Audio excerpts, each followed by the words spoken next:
I grew up in Tasmania, in a town called Burnie. I left school there at about 16 and went off and did podiatry at Charles Sturt University in Albury-Wodonga. I did podiatry because diabetes was such a big issue in the community, and worked up in Queensland for about 10 years as a podiatrist. And then in 2014 I decided to come back and do medicine.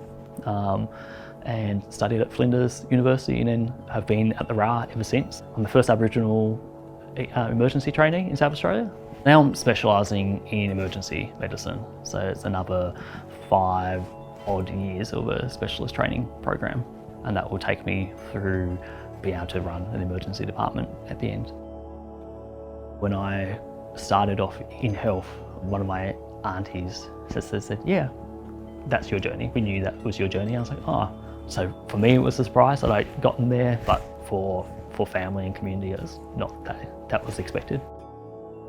I'm the first contact for our mob who comes through. You can really set the scene on how they're going to be treated and their experience with the hospital.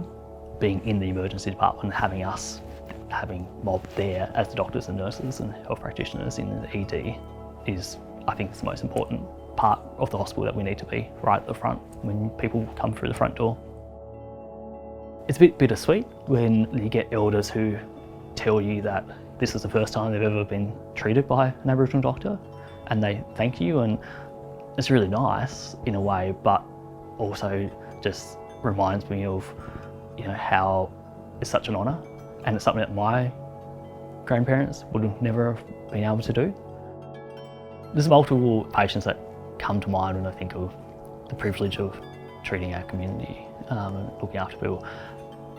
And it might seem strange, but some of those strongest sort of moments are being able to be with someone when they pass, and making sure that they pass with dignity and in a culturally appropriate surrounding and way. Even though I'm an emergency doctor, my job is to save people's lives. I think one of the special aspects of my job is being able to be there, and to be there for the end of someone's life as well.